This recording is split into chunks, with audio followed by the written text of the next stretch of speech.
Halo semua, Assalamualaikum warahmatullahi wabarakatuh. Saudara, hari ini saya selaku Ketua RT hari-harinya dan sekaligus sebagai Ketua Forum RT Kelurahan Selamat, Kecamatan Danau Sipin, Kota Media Jambi. Sengaja hari ini saya ikut mendampingi para tim penilai Lomba Kampung Bantar, Kampung Bersih, Aman dan Pintar, salah satu program pemerintah Kota Jambi. Dan hari ini adalah hari terakhir penilaian sejumlah RT yang mengikuti lomba Kampung Bantar di Kelurahan Selamat, Kecamatan Danau Sipin, Kota Jambi. Sengaja ini saya videokan karena memang melihat dari kondisi Kampung Bantar ini cukup luar biasa. Walaupun RT-RT sebelumnya sudah mengikuti lomba dengan kelebihan dan keunikan masing-masing, tetapi kali ini saya sengaja juga ikut mengekspos ini selain RT-RT sebelumnya, karena di sini memang cukup lengkap, tidak hanya bersih, tidak hanya aman, dan tidak hanya pintar dan cerdas warganya, tetapi juga memiliki sarana dan prasarana pendidikan keagamaan yang diselenggarakan oleh masyarakat. Selain tentunya di sini juga banyak terdapat UMKM, ibu-ibu masyarakat di sini mengelola usaha rumahan hingga membuka warung-warung. Nah, seperti apa kondisi lomba Kampung Bantar ini? Saya juga akan perlihatkan ke Anda, karena di sini juga memiliki rumah tahfiz. Kemudian ada lembaga-lembaga pendidikan non formal lainnya diselenggarakan oleh para RT-nya.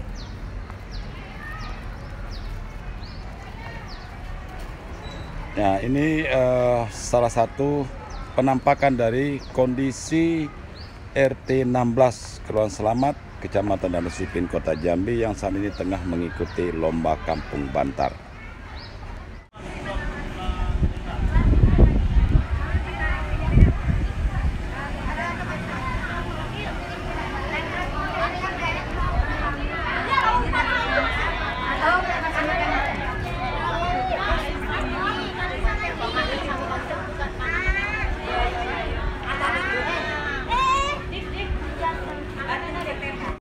Pak Kostolani, selamat ya, hari ini sudah dinilai RT-nya, mudah-mudahan nih menang ini.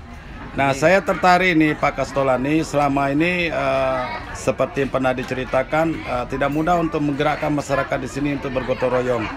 Tapi nyatanya hari ini luar biasa penampilannya, dan fasilitas yang ada juga sangat lengkap ini Pak RT. Tidak hanya masalah taman toga, ada pos kamling menjadi standar penilaian, tetapi juga ada rumah tahfiz ya, yang ternyata di sini banyak menyimpan para kori dan koriah yang berprestasi luar biasa. Ini boleh diceritakan bagaimana kondisi masyarakat di sini dan sampai hari ini bisa mengikuti lomba Kampung Bantar. Ya, terima kasih Pak Ketua Forum. Saya selaku Ketua RT 16 mengucapkan syukur alhamdulillah program Kampung Bantar pada siang hari ini berjalan dengan lancar, alhamdulillah. Sebenarnya dari awal saya itu udah mulai pesimis sebenarnya, lihat keadaan kampung masyarakat yang selama ini saya anggap mungkin tidak mau bergotong royong bersama-sama, ternyata saya salah. Alhamdulillah, dengan adanya Kampung Bantar ini, saya ajak rapat bersama-sama. Dari warganya tadi tidak mau, jadi mau. Itu sudah saya tekankan dari awal sampai akhir lomba ini. Intinya di Kampung Bantar ini, intinya kita bergotong royong. Dari awal bergotong royong, ada kerikil-kerikil kecil yang terjadi di antara kami, di antara masyarakat saya. Itu sudah kami lewati. Alhamdulillah sekarang sudah kita lihat semuanya berjalan dengan lancar.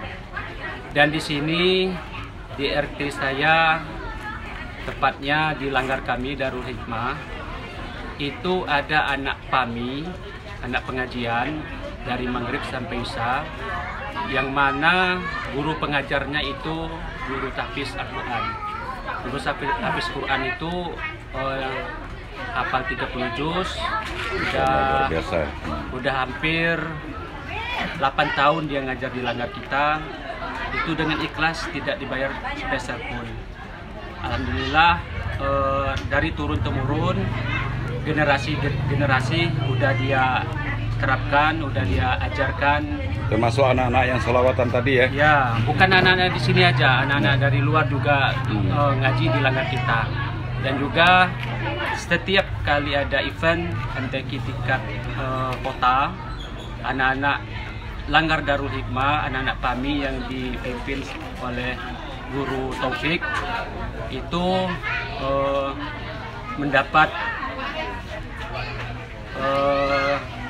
menang juara untuk tahun ini. Untuk lomba sholat itu kita menang, pimpinan Guru Taufik. Nah, itulah yang bisa saya sampaikan. Terima kasih. Oke, mudah-mudahan kondisi ini bisa terus dipertahankan ini Pak RT. Iya Pak. Menjadi contoh bagi yang lain. Oke, saya ke Pak Lurah ini. Nah Pak Lurah, ini lomba hari ini ada lomba terakhir katanya untuk Kelurahan Selamat penilaiannya. Bisa dijelaskan sudah berapa RT yang ikut dari 32 RT ya? Iya. Nah, kira-kira berapa persen ini sudah ikut melaksanakan lomba ini sampai hari ini? Baik, terima kasih Pak Ketua Forum.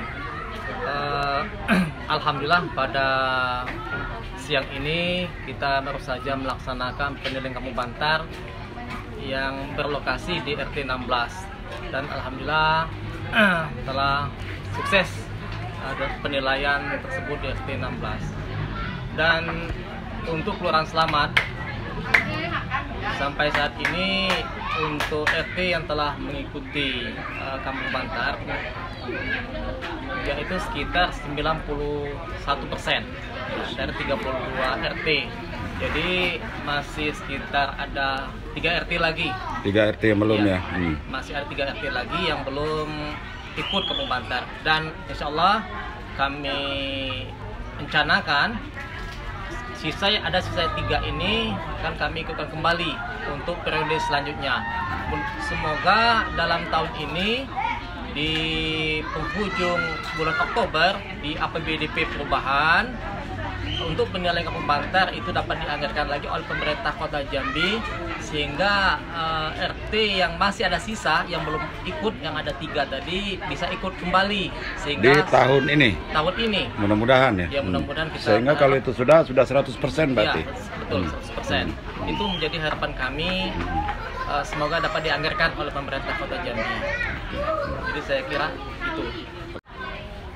Di mata seorang tokoh ini, apa sih manfaatnya lomba Kampung Bantar ini? Nah itu kan itu yang penting. Karena ada pendapat katanya kampung bersih sebentar. Ya.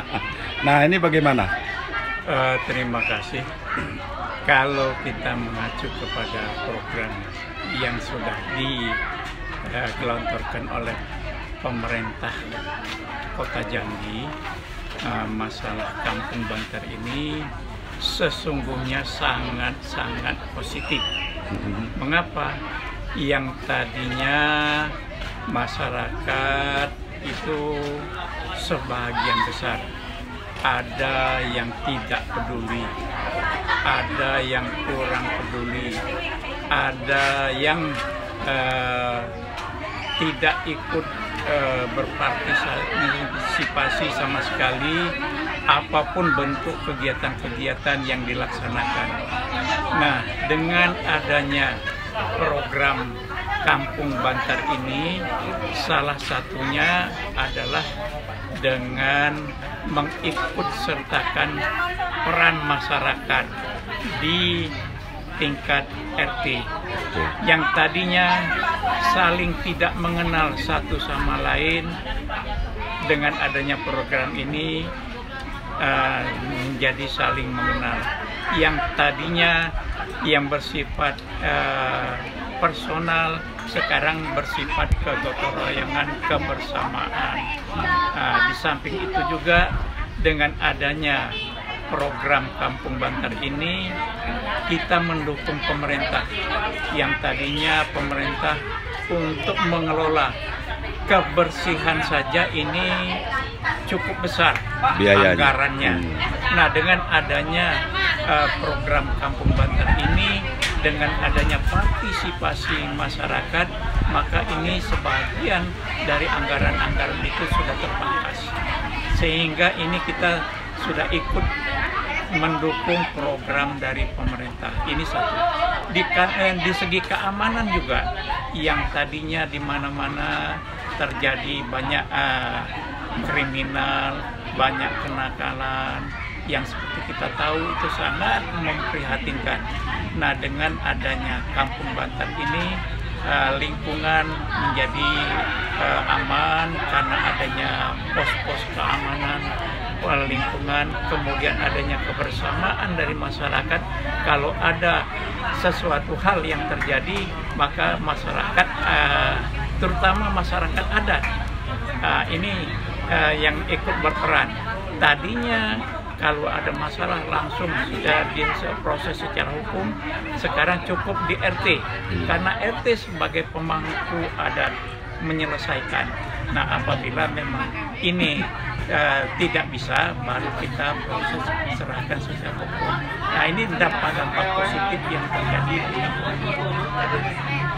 Oke, kembali ke Pak Lurah ini. Pak Lurah, terhadap para RT yang sudah mengikuti lomba Kampung Bantar dan sudah meraih kemenangan, apa harapan atau himbauan Pak Lurah ini terhadap para RT ini sehingga kebersihan, keamanan, dia menjadi maskot Kota Jambi sebagai kampung pemilik Kampung Bantar, mungkin satu-satunya di Indonesia nih Pak Haji. Iya. Dan Pak Wali Kota kita dulu Pak Syarif Pasa juga pernah mendapat penghargaan karena bisa membangkitkan kegotong royongan bagi masyarakat. Nah, gimana Pak Lurah? Himbauannya agar tidak melekat pameo yang berkembang bahwa Kampung Bantar itu kampung bersih sebentar gitu. Baik, terima kasih Pak Ketua. Jadi harapan kami kepada semua RT yang telah mengikuti lomba Kampung Bantar, artinya bisa menghilangkan image yang selama ini di mata masyarakat. Kampung Bantar itu adalah kampung yang bersih sebentar. Nah, Ya, ternyata image itu sudah banyak bermunculan di image. Nah, itu kan hanya sifatnya seremonial saja, gitu kan. Tapi kami minta kita hilangkanlah image itu. Kita mengharapkan ke depan bagi RT yang telah mengikuti Kampung Bantar, tetaplah kita artinya bukan hanya sifatnya seremonial saja. Bukan hanya pada waktu penilaian mulai sibuk-sibuk saja, tidak. Tapi mesti dari segi kebersihannya kita pelihara, kita rawat. Kebersihan kampung kita jaga, kebersihan got-got, selokan, lingkungan yang berada di kawasan RT tersebut itu mesti dipelihara, dijaga. Yang sampai kembali kotor kembali itu mesti dijaga. Kemudian terkait dengan masalah keamanan, poskamling itu tetap kita rutinkan, jadwalkan dengan rutin, mengingat kembali masyarakat yang selama ini jarang ketemu. Dengan adanya Kampung Bantar, kemudian dengan adanya poskamling, itu akan meningkatkan silaturahmi antar sesama warga. Kemudian ada juga untuk pojok baca, ada juga toganya. Nah, itu tetap dilestarikan, tetap dijaga. Jangan sampai toga-toga yang sudah kita buat ya pada waktu Kampung Bantar jangan sampai mati, tetap kita pelihara, kita siram gitu kan. Adalah suatu kalau bisa ada piket, dibuat jadwal. Ini untuk menjaga siapa nih gilirannya untuk menjaga toganya minggu ini, kemudian kelompok siapa lagi ke depannya, itu mesti diatur sehingga kebersihan itu tetap terjaga sampai kapanpun. Kemudian terkait dengan pojok baca tadi, itu pun juga mesti dibuat jadwal lah, jadwal. Seminggu ini siapa yang ibu-ibu kader Dasawisma. Jadwal piketnya ya. Jadwal piket dibuat. Iya, Jadi iya. seminggu ini siapa? Ini berat tugas Pak RT. Ya, ini lumayan berat nih Pak RT. Kan? Jadi dengan demikian ini namanya Kampung Bantar tetap berkelanjutan. Peliharaannya, kelestariannya, perawatannya itu yang kita harapkan. Jadi kita hilangkan image Kampung Bantar adalah kampung sebentar. Untuk kebersihan itu jangan. Untuk image seperti itu kita hilangkan. Makasih Pak Lurah. Oke saudara, demikian tadi perbincangan singkat saya dengan Pak Kastolani, Ketua RT 16 yang hari ini sudah mengikuti lomba Kampung Bantar, Pak Lurah Raden Abdul Latif, Lurah Kelurahan Selamat, Pak Fauzi Busli, Pak Haji selaku Ketua LPM. Mudah-mudahan apa yang kami perbincangkan hari ini ada manfaatnya dan bisa menginspirasi masyarakat yang lain. Yang terpenting adalah Kampung Bantar bukan kampung bersih sebentar, tetapi adalah misi pemerintah bagaimana memberdayakan, membangkitkan kembali semangat masyarakat untuk bergotong royong. Karena nilai-nilai itu yang paling mahal, Pak. Nilai-nilai kebersamaan, semangat kegotong royongan. Karena kita tahu negara ini bisa merdeka, negara ini bisa sukses karena kegotong royongan. Terima kasih atas segala perhatian Anda. Wassalamualaikum warahmatullahi wabarakatuh. Waalaikumsalam. See you the next video. Jangan lupa subscribe dan share sebanyak mungkin bila Anda ingin menganggap ini penting video ini. Terima kasih.